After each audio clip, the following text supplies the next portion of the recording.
Друзья, всем привет! С вами снова Андрей с новым рассказом. Экспаты в Москве. Поехали! Когда Генрих Фальк, аудитор из Берлина, сказал знакомым, что едет на 2 года в Москву, они распереживались. Думали, что в столице проходят постоянные митинги, разгул криминала, невозможно купить качественную еду.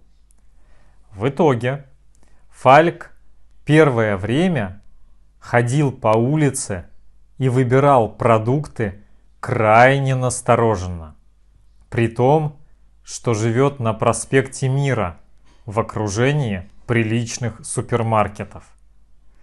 Со временем он понял, что в пределах МКАД угроз практически нет, и в темных переулках даже ночью полно гуляющих. Продукты же, рассказал Фальк, оказались просто отличные. Особенно ему нравятся фермерские. Рядом с его домом есть несколько сетевых магазинов. К тому же Фальк считает, что еда в Москве очень дешевая.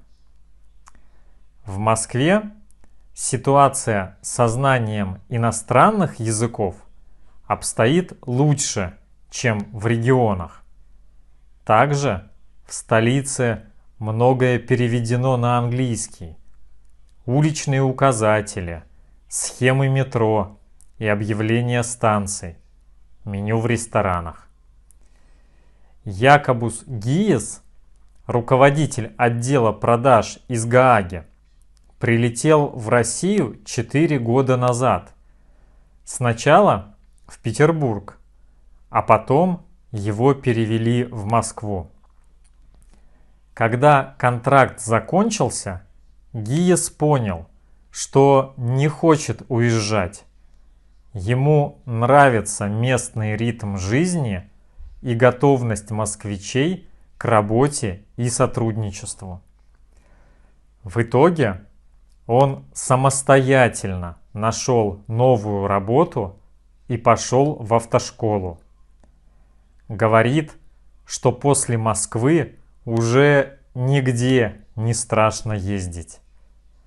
Гиес признается, что рад открывшимся возможностям, а в качестве примера приводит такую ситуацию.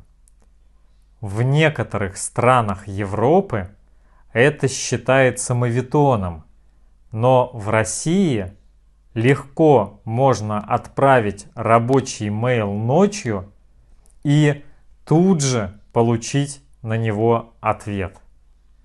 Это говорит о том, что русские действительно заинтересованы в своей работе, считает экспат. Инфраструктура для развлечений и саморазвития в российских мегаполисах растет очень быстро. В крупных городах существуют сотни лекториев, курсов, спортивных объединений и творческих групп. Бары и рестораны работают допоздна. Выставки искусств и театральные постановки не уступают в актуальности ни Парижу, ни Лондону, ни Нью-Йорку. Кстати, в Москве существует целый театр – Московский английский театр, спектакли которого идут на иностранных языках. Многие горожане, особенно молодые, свободно говорят на английском и других языках. Это вселяет уверенность и дает возможность найти новых друзей. Друзья, на этом все. Спасибо, что смотрели это видео. До встречи в следующих. Удачи вам и пока.